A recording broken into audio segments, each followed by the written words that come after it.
Hello प्यारे बच्चों। आज की कहानी का नाम है समंदर की जादुई शहजादी और इसरार भरा संदूकचा। एक दफा का जिक्र है, जापान के एक खूबसूरत साहिली गांव में एक मेहरबान माहीगीर हारून रहता था, जो समंदर से गहरी मोहब्बत करता था और चमकते हुए साहिल पर पुरसुकून चहलकदमी से लुत्फानंदोज होता था। हल्की हवा को महसूस करता और हर रोज पुरसुकून लहरों की आवाज सुनता। एक धूप भरी सुबह जब हारून समंदर के किनारे चल रहा था, उसने देखा कि शरारती बच्चों का एक गिरोह एक बड़े बेबस कछुए को छेड़ रहा है, जो समंदर से निकला था। हारून को ये देखकर बहुत अफसोस हुआ और वह जल्दी से उनकी तरफ चल पड़ा, ये सोचकर कि इतने नरम और बेआवाज मखलूक को करीब ही साहिल की पुरसुकून लहरों के करीब तकलीफ देना गलत है। हारून नरमी से बच्चों के करीब आया और मेहरबानी से बात की। पूछा कि वो इतनी बेज़र मखलूक को क्यों परेशान कर रहे हैं। उन्होंने वजाहत की कि जानवरों को नुकसान पहुंचाना कभी दुरुस्त नहीं होता और उन्हें तरगीब दी कि कछुए को महफूज तरीके से समंदर में वापस जाने दें। बच्चे शर्मिंदा हुए, फौरन रुक गए और एहतियात से कछुए को उठाकर नए मुस्कुराहट के साथ चमकदार नीले पानी में छोड़ दिया। आजाद होने के बाद बड़ा कछुआ आहिस्ता आहिस्ता गहरे नीले समंदर में तैर रहा था, अपने पंखों को लहराते हुए जैसे उनका शुक्रिया अदा कर रहा हो। बच्चे कुछ देर खामोशी से खड़े रहे, फिर राहत और तजस्सुस के साथ मुस्कुराए, समंदर की पुरसुकून लहरों को देखते हुए। हारून ने सुकून महसूस किया जब उसने मेहरबानी को बहाल होते देखा और साहिल के सुनहरी सूरज के नीचे साहिल का माहौल दोबारा खुशगवार और रोशन हो गया। चंद दिन हुए जब शाम अमन गांव पर छा गई। हारून अकेला खामोश साहिल पर चल रहा था, जब अचानक उसने दूर से एक पुरस्कार आवाज सुनी जो उसका नाम पुकार रही थी। वो हैरत से रुक गया, गौर से इर्द गिर्द देखा, लेकिन करीब कोई नजर नहीं आया। नरम लहरें चमकती रहीं, जिससे ये लम्हा समंदर के उफक की मध्यम होती धूप में जादुई और अजीब महसूस हो रहा था। अचानक वही कछुआ पानी से निकला और आहिस्ता आहिस्ता किनारे की तरफ बढ़ा, जिससे हारून हैरान रह गया। पुरसुकून आवाज में कछुए ने उससे बात की, जाहिर करते हुए कि ये वही मखलूक है जिसे उसने पहले बचाया था। इसमें बताया गया कि एक समंदर की शहजादी ने उसकी मेहरबानी को महसूस किया है और चाहती है कि वो उसे अपने जादुई ज़ेरे आब महल में लहरों के नीचे मिले। हारून कछुए के अल्फाज सुनकर बहुत हैरान हुआ और खुशी से भर गया। बगैर किसी हिचकिचाहट के उसने जाने पर रजामंदी जाहिर की और एहतियात से कछुए के मजबूत खोल पर बैठ गया। जैसे ही उसने मजबूती से पकड़ा, कछुआ आहिस्ता आहिस्ता समंदर के पानियों में तैरने लगा। उसे इस पुरस्कार ज़ेरे आब दुनिया की तरफ ले गया, जो खामोशी से उनके इर्द गिर्द चमकती लहरें देख रही थी। समंदर के नीचे हारून ने एक दिलकश ज़ेरे आब दुनिया देखी, जो रंगीन मछलियों, चमकती हुई मरजानों और पानी में चमकती हुई रोशनी से भरी हुई थी। जल्द ही एक शानदार महल उसके सामने नमूदार हुआ, जो जवाहर की तरह चमक रहा था। महल जादुई और बहुत बड़ा लग रहा था, खूबसूरत समंदरी मखलूकात से घिरा हुआ, जो गहरे समंदर की चमकती हुई समंदरी रोशनी के नीचे नरम बहती लहरों में खूबसूरती से रक्स कर रहे थे। समंदर की शहजादी ने हारून को अपने शानदार ज़ेरे आब महल में अपने खास मेहमान के तौर पर मदऊ किया। उसने उससे उस जादुई जगह में सुकून, खुशी और लामहदूद खुशी का वादा किया, जो अजाइबात से भरी हुई थी।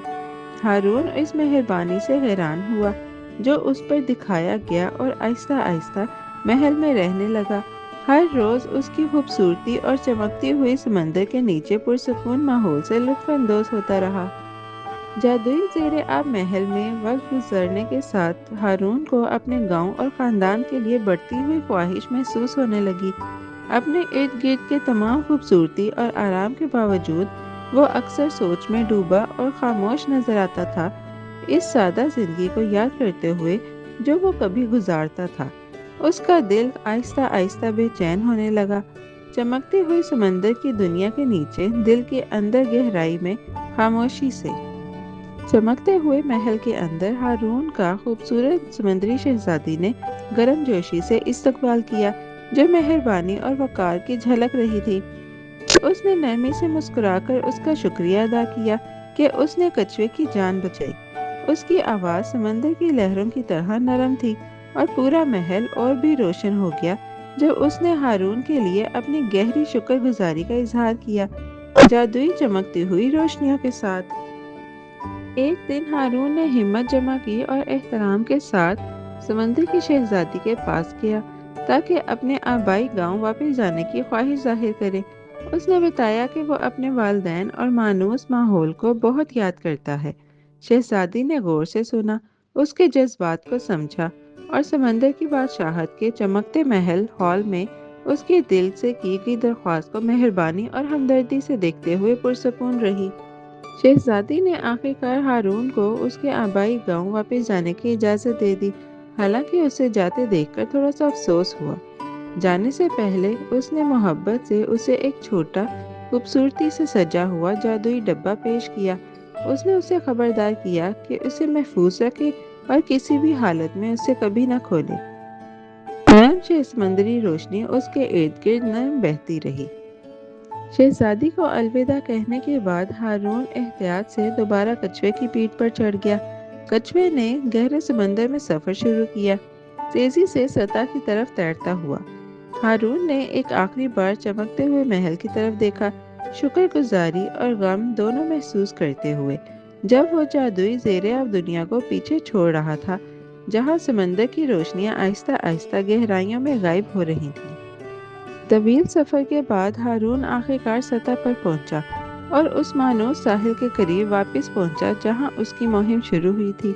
کچھوا نرمی سے اسے زمین پر لے گیا اور پھر آہستہ آہستہ سمندر کی لہروں میں غائب ہو گیا۔ ہارون خاموشی سے ساحل پر کھڑا تھا، سمندر کو دیکھتا رہا، شکر گزار مگر غیر یقینی محسوس کر رہا تھا کہ اس نے پرسکون شام کے آسمان کے نیچے جو کچھ بھی محسوس کیا تھا، خاموشی سے غور و فکر کر رہا تھا۔ جب ہارون اپنے پرانے گاؤں کی طرف بڑھا تو وہ حیران رہ گیا کہ سب کچھ بالکل مختلف لگ رہا تھا۔ گھر غائب تھے، گلیاں بدل چکی تھیں اور اجنبی لوگ ہر جگہ تھے۔ الجھن میں اس نے ایک اجنبی سے اپنے گھر کے بارے میں پوچھا، لیکن وہ آدمی اسے عجیب نظروں سے دیکھ رہا تھا، اس جگہ کو پہچاننے سے قاصر تھا جو وہ اپنی یادوں کے خاموش گاؤں کے چوک میں بیان کر رہا تھا۔ ہارون کو گاؤں والوں سے جلد ہی معلوم ہوا کہ اس کی گمشدگی کو کئی دہائیاں گزر چکی ہیں۔ انہوں نے اسے بتایا کہ اس کا پرانا گھر بہت پہلے تباہ ہو چکا ہے اور جن لوگوں کو وہ جانتا تھا وہ اب زندہ نہیں رہے۔ یہ خبر اسے گہرائی سے چونکا گئی، اس کے دل کو غم اور الجھن سے بھر دیا کہ اس نے اپنے ارد گرد بدلتی دنیا میں خاموشی سے اپنے وقت کو کھو دیا۔ جب وہ ساحل کے کنارے اکیلا بیٹھا تھا، ہارون نے سمندر کی شہزادی کی طرف سے دی گئی پراسرار جادوئی صندوق کے بارے میں گہرائی سے سوچنا شروع کیا۔ اس نے سوچا کہ کیا اس میں اس کی عجیب صورتحال کے جواب ہیں یا اس کے سفر کے چھپے ہوئے راز۔ اس کی تجسس آہستہ آہستہ بڑھنے لگی، حالانکہ وہ شام کی مدھم ہوتے آسمان کی روشنی میں شہزادی کی وارننگ کو واضح طور پر یاد کر رہا تھا۔ جب رات خاموش ہو گئی، ہارون اپنے خیالات سے لڑ رہا تھا، سوچ رہا تھا کہ کیا اسے پراسرار ڈبہ کھولنا چاہیے یا شہزادی کی وارننگ ماننی چاہیے۔ وہ گھبرایا اور غیر یقینی محسوس کر رہا تھا، پھر بھی اس کی تجسس اسے فیصلہ کرنے کی طرف دھکیلتی رہی۔ سمندر کی خاموشی نے چاندنی میں ساحل کی لہروں کے نیچے اس لمحے کو اور بھی زیادہ شدید اور جذباتی بنا دیا تھا۔ اپنی تجسس کو مزید برداشت نہ کر سکا، ہارون نے آہستہ آہستہ جادوئی ڈبہ کھولا اور خاموش ساحل کے قریب اکیلا بیٹھا۔ جیسے ہی اس نے اس کا ڈھکن اٹھایا، ایک عجیب چمکتا ہوا دھواں ہوا میں اٹھنے لگا جو اس کے گرد پراسرار انداز میں گھومنے لگا۔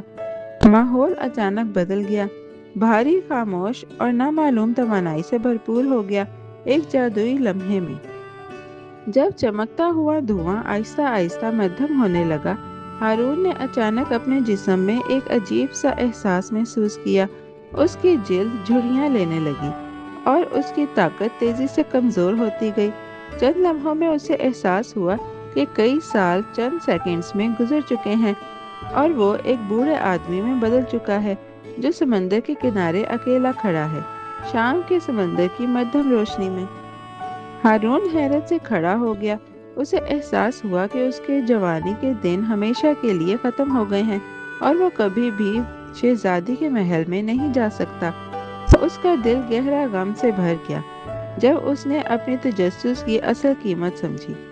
वो खुद को गुमशुदा, तन्हा और उन तब्दीलियों से मगलूब महसूस कर रहा था जिन्होंने उसके तन्हा सफर में सब कुछ छीन लिया था।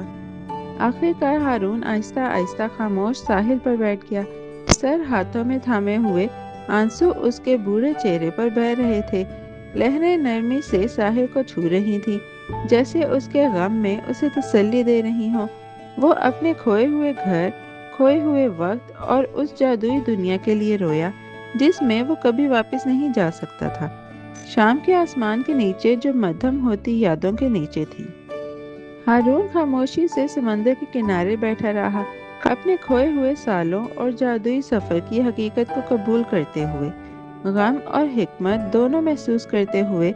जब लहरें नरम लहरों से गुजर रही थीं जो उसके गैर मामूली मुहिम की हमेशा के लिए बदले हुए इख्तिताम की निशानदेही कर रही थी। प्यारे बच्चों, आज की कहानी यही खत्म होती है। बहुत जल्द हम एक नई और दिलचस्प कहानी के साथ वापस आएंगे। Bye bye. प्यारे बच्चों, कैसी लगी आपको ये कहानी? ऐसी ही मज़ेदार कहानियाँ सुनने के लिए हमारे चैनल को लाइक, सब्सक्राइब और शेयर करना मत भूलिएगा। Bye bye.